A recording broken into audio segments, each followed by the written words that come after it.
आपको और आप हमें जान जाएंगे।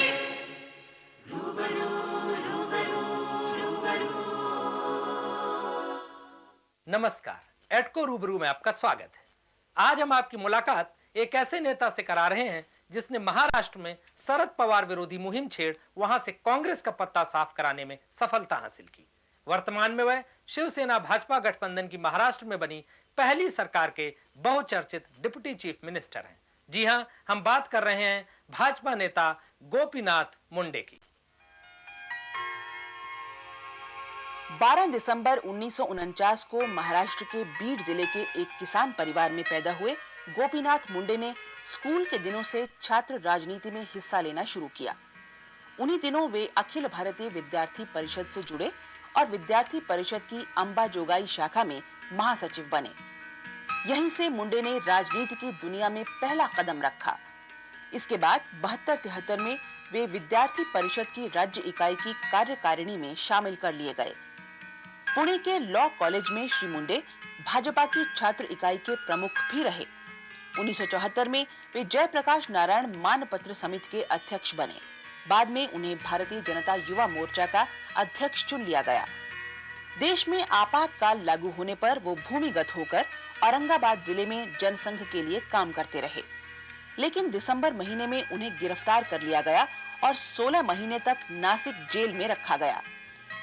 उन्हीं दिनों उनकी घनिष्ठता प्रमोद महाजन से हुई, जो भाजपा के राष्ट्रीय महासचिव हैं। कहा जाता है कि महाजन ने मुंडे की राजनीति में काफी मदद की। बाद में प्रमोद महाजन की बहन से मुंडे ने प्रेम विवाह कर लिया। 1980 में रेणापुर विधानसभा से पहली बार एमएलए चुने गए मुंडे ने महाराष्ट्र राजनीति में बहुत जल्द ही पांव जमा लिया। 1982 में प्रदेश भाजपा के महासचिव बने और 85 में उन्हें सबसे कम उम्र में प्रदेश भाजपा का अध्यक्ष बनने का अवसर मिला। किसानों की समस्याओं को लेकर उन्होंने कई बार आंदोलन किए, जिससे उनकी छवि एक जुझारू नेता की बनी। 1990 में एक बार फिर वे रेणापुर विधानसभा से चुनाव जीत गए और 1991 की महाराष्ट्र विधानसभा में उन्हें विपक्ष का नेता चुना गया।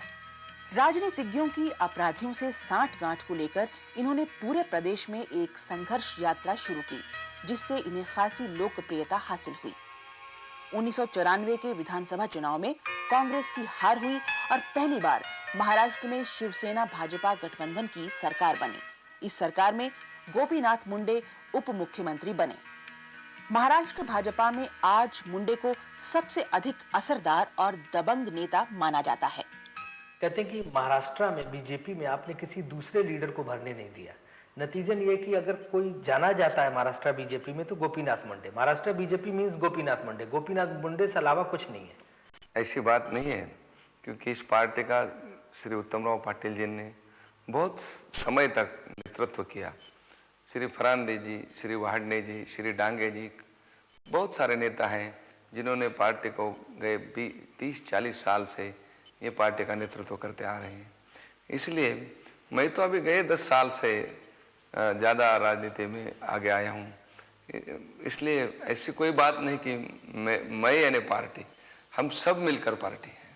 नहीं, माइनस मुंडे महाराष्ट्र बीजेपी क्या है? नहीं, ये बिल्कुल ठीक नहीं। माइनस मुंडे मेरा शक्ति पार्टी के शक्ति में ही इंक्लूड है, मेरे अलग कोई शक्ति नहीं। नहीं, वो तो ठीक है। दूसरा नाम कोई बताइए जिसके नाम से उसकी आइडेंटिटी बनती हो। प्रमोद जी हैं। प्रमोद जी, वही तो लोगों का कहना है कि प्रमोद महाजन गोपीनाथ मुंडे। नहीं, वाहडने जी हैं, फरांदे जी हैं, डांगे जी हैं, बहुत सारे नेता हैं। ज्यादातर लोग या तो गोपीनाथ मुंडे को जानते हैं, प्रमोद महाजन को जानते हैं, यानी कि जीजा साले की जोड़ी। नहीं, बिल्कुल हमारा राजनीति में रहना और रिश्ता, इसका कोई एक दूसरे से ताल्लुक नहीं है।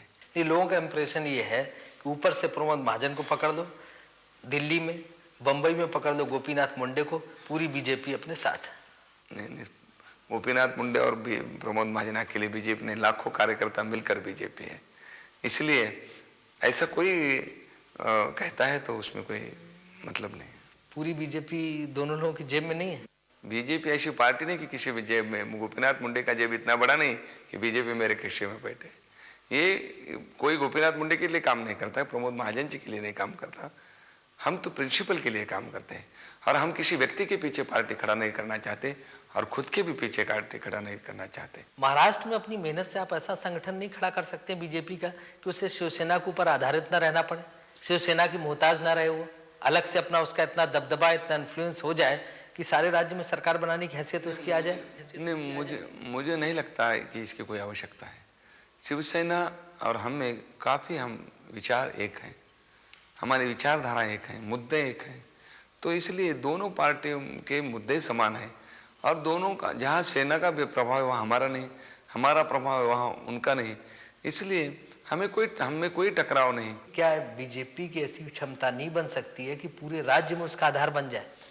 ऐसी संभावना से आप इनकार करते हैं? भविष्य में भी नहीं हो सकता? आज की स्थिति में तो मैं इसका इनकार करता हूँ, और भविष्य में अगर शिवसेना और हम साथ में हैं तो भविष्य में इसको ऐसा सोचने की आवश्यकता नहीं। उसका फर्क तो पड़ता है ना, जैसे आज आपकी गवर्नमेंट का रिमोट कंट्रोल बाल ठाकरे के पास है, अगर बीजेपी की खुद की गवर्नमेंट हो तो रिमोट कंट्रोल शायद अटल बिहारी वाजपेयी के पास रहेगा और गोपीनाथ मुंडे चीफ मिनिस्टर होंगे। नहीं, मुझे चीफ मिनिस्टर बनने की कोई ख्वाहिश नहीं है। हम कांग्रेस की सत्ता नहीं चाहते थे और वो हमारा सपना पूरा हो गया। कोई व्यक्तिगत सपने के लिए हम थोड़ा ही काम कर रहे हैं। नहीं, लेकिन मुक्त होकर काम करने में और रिमोट कंट्रोल के तहत काम करने में थोड़ा फर्क तो होता है ना। बिल्कुल मुक्त है, रिमोट कंट्रोल की कोई तकलीफ नहीं है। वो हाई कमांड है और उनका हमें संरक्षण है, समर्थन है और आशीर्वाद है, उसकी कोई तकलीफ नहीं। तकलीफ तो बाहर से देखता है उसको दिखती, जो काम उनके साथ करता है उसको तो कोई तकलीफ नहीं दिखती। मुझे तो कोई तकलीफ नहीं है। आपकी बात में अंदर से कहीं कोई भय और डर तो नहीं है? बिल्कुल बोलते वक्त नहीं, बिल्कुल डर नहीं, भय नहीं, अन्य कोई ये बात जो सच्चाई है मैं कह रहा हूँ। रिमोट कंट्रोल सिस्टम का मतलब है पार्टी हाईकमांड। आपका हाईकमांड वाजपेयी है या मेरा हाईकमांड मुख्यमंत्री जोशी जी है अभी यहाँ सत्ता में, और उनके हाईकमांड बाला साहब ठाकरे है, मतलब हमारे हाईकमांड है ही वो। बाल ठाकरे से आपको भी उतना ही डर लगता है जितना शिवसेना के नेताओं को? हमको बाल ठाकरे से डर नहीं लगता, हम बाल ठाकरे से हमको रिस्पेक्ट लगता है, उनके बारे में हमको आदर है, उनके नेतृत्व में हमारा विश्वास है, इसलिए डर की कोई बात नहीं। और बाल ठाकरे इतने अच्छे नेता है कि कोई भी छोटा बच्चा भी उनको जाकर अपनी बात कह सकता है, और वो बात उनको अगर सही बात कहे तो सही बात के पीछे खड़े रहते हैं। नहीं, ठाकरे साहब कोई बात कहें, आप कोई बात कहें, आप अपनी बात पे कन्विंस हैं, लेकिन बात किसकी चलेगी आखिरी में?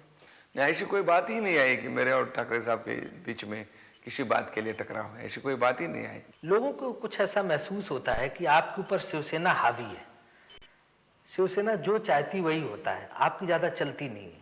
भारतीय जनता पार्टी और शिवसेना में कोई दरार नहीं, हम मिलकर फैसला करते हैं और एक मत से फैसला करते हैं, इसलिए कौन किस पर हावी है ऐसा कोई मतलब निकालते हैं तो उनकी बात है, वास्तव में ये चीज नहीं है। नहीं, ज्यादातर फैसलों में ऐसा देखा गया कि आप कुछ चाहते थे लेकिन आपको मजबूरी में कुछ मानना पड़ा। आप कहें तो मैं कुछ उदाहरण भी दे सकता हूँ। नहीं दीजिए, लेकिन ऐसा कोई फैसला नहीं कि जो मुझे मंजूर नहीं। जैसे आप लॉटरी बंद करना चाहते थे। हाँ, लॉटरी बंद करने के बारे में ये भारतीय जनता पार्टी की राय है कि लॉटरी बंद करना चाहिए, भारतीय जनता पार्टी की पॉलिसी थी, लेकिन मैंने इस विषय को उठा के ऐसा ये नहीं किया कि लॉटरी बंद हो, मैंने मटका बंद किया, क्योंकि ये लीगल ये राज्य में मटका ये इलीगल एक्टिविटी थी। लॉटरी का तो रेवेन्यू स्टेट को मिलता है, लेकिन मटका एक बहुत गलत व्यवसाय राज्य में चल रहा था और 11 महीने से हम इसको बंद करने में सफल हुए। आप पे बाल ठाकरे का कितना दबाव है, शिवसेना का कितना दबाव है, इसी बात से पता चलता है कि बाल ठाकरे और उनके अखबार सामना के खिलाफ जितने केसेस थे राज्य सरकार ने वापस कर लिए, आपके गृह मंत्री बने रहे उसी राज्य सरकार में। सामना पर के केसेस इसलिए हटाए हमने कि और भी न्यूज़पेपर के खिलाफ के हमें केसेस उठा के, केवल सामना के नहीं।